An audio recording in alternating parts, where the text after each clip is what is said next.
Hi, I'm Sean Fisk, Master Textile Cleaner, IICRC certification number 121197. I'm showing you my certifications here to make a point. I've been in this industry, I started in 1985 and then became certified later on in 2001 when I came back into the industry. The industry's changed a lot. We have excellent certification courses and training, and as you can see from my cards here, I'm a master in textile cleaning and I have quite a few other certifications that help to make me an expert in my field. Hi, Sean Fisk here. As I mentioned, I am something of an expert in my field, having done this for some 13 years seriously with my own company, 24/7 ERS, Emergency Restoration Services. I've been contracted to come in and investigate this home, to investigate the possibility of cleaning this carpet, cleaning the flooring after there's been some damage and neglect. So I'm going to take you on a documented photo tour right now, explain to you the things that I'm seeing, and give you a feel for what I think could be done here. Thanks. So here we are at Solano del Sol. It's kind of a nice day. It's the street, or the house number is 2803, and it is the 20th of August 2014. I'm going to begin our tour of this home, and immediately here at the doorway you can see some damage has been done to the carpet. This is typical of pets scratching at the transitions, and they got most of this transition. This carpet, as you can see from the area that was protected by some furniture, is probably less than 4-year-old nylon. It's a middle grade nylon. Not bad. You see it in a lot of these homes. You can see over here where there's been some more damage to the carpet because of it appears to me, because of the amount of moisture that's been on these carpets. They've been allowed to delaminate in many areas. That alone would make it difficult to do anything with this carpet, because that's where the backings, there's two primary and secondary backing sealed together with latex, and the fibers are woven through that. So that alone would make this carpet difficult to stretch and to repair. But as you can see in the traffic areas, wrong way. As you can see in the traffic areas, this carpet has been thoroughly neglected. Pet aside, it's been thoroughly neglected. You can see here there was a piece of furniture that sat there, and there was so much urine that the furniture either rusted or bled into the carpet. It's dye, it looks like rust.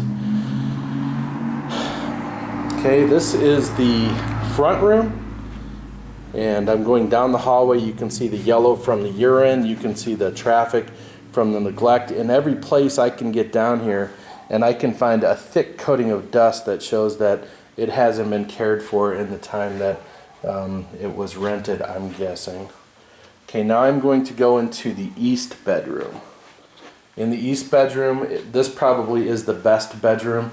You can see some stain. There is a strong odor throughout the home of urine and possibly feces, although there isn't any evidence of the fecal matter. Here in the west bedroom, we have lots of damage. The dogs, or the animals I should say, may have, smells like dog to me, may have been locked up in this room during the day.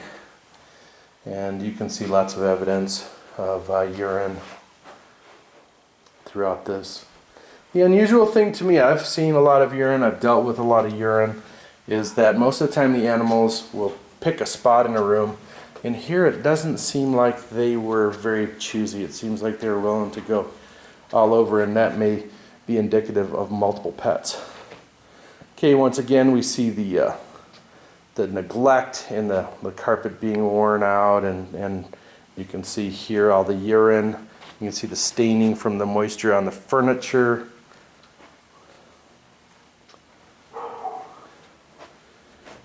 This is the family room. Now I'm going into the master bedroom. Once again, here we are. We have damage all on this transition where it's been scratched and scraped all the way up and down it. So this is the most appalling example right here where the carpet was protected during the tenant's stay, you can see that it's actually a nice carpet. It was in nice shape, had good coloring, and then you see the marked difference. And then once again, we have some furniture over here. This one was off the ground, so there is a layer of dust. I wish I could show you with a vacuum cleaner the thickness of this dust. I'm not sure how evident it is. And then you can see all the urine staining. And the furniture, this was definitely wood that bled as it was soaked with urine. It bled into the carpet. And the master closet's not much better. Okay, so now when we're looking at a carpet and trying to determine whether or not it can be repaired or cleaned with the various treatments that we use, we determine whether or not it has half of its life left. That's the first step. Does it have half of its life left? And this carpet has been so thoroughly mistreated just in the traffic, it doesn't have half of its life left. So strike one. The second question is whether or not we can get it back to 75% of its original beauty after the cleaning process, because we want to make sure that the client gets the amount of money for their buck. Now in a home like this, they don't want to go changing different carpets and have a hodgepodge, and that's not an issue since it's so widespread, but that's one of the considerations. But in this case, even if it were possible to get this back to 75% of its original beauty, which I don't believe it is, it would be more expensive to do the work than probably the expense of replacing this carpet, and that's based on $15 a yard reinstallation cost. I think we would be at about $12.50 a yard to fix the carpet, reinstall new padding, and also to clean the concrete and seal it. I'm going to turn off the camera, pull back the carpet so you can see the other side and really see the tail. All right, so here we are back in the front room, and remember I told you that the urine was so thick that it caused those furniture stains. This is the other side right here where the furniture stains were, and you can see the contamination. A lot of people don't see contamination of urine to the extent where it turns black. We're used to it looking yellow, and you can see the cushion underneath. But here, there's been so much urine it's actually started to turn black. If that were to be cleaned, you would see it turn into a bright yellow after time.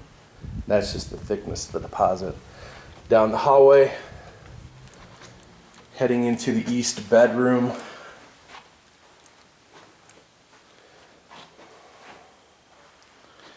This was probably the best looking room in the house, and you can see very clearly that this was a well-used room as well. Thick urine deposits. Into the west bedroom. Not much difference in here. If we pulled back all that carpet, you're going to see it's pretty much across the entire room. You can see it over here as it goes back as well. And we're heading back into the living room. And once again, this was a spot where we saw the furniture had bled because of the amount of moisture. And look at how thick that urine is. It's all over this whole room. You can see it in the cushions, yellow. It's going to be in the concrete as well. And then finally, in the master bedroom, we got the thick black urine that caused that furniture to stain. You can even see the feet there. The indentations of the feet from that piece of furniture. Lots of urine going in there. The urine was so thick here it actually caused the seam tape to fail. So I think that this carpet is a loss. I do believe it needs to be replaced wall to wall. The tackless strip, as you can see right here, in many cases has been so thoroughly urine saturated that it's destroyed, and putting nails into seasoned concrete is no easy task. So that's going to require probably liquid nails and an extra day of installation time just to make it so this can be reinstalled. So this carpet needs to be replaced. I think the concrete needs to be sanitized with an oxygen bleach or sealed with a primer. That is my recommendation. I am Sean Fisk with 24/7 ERS, Emergency Restoration Services.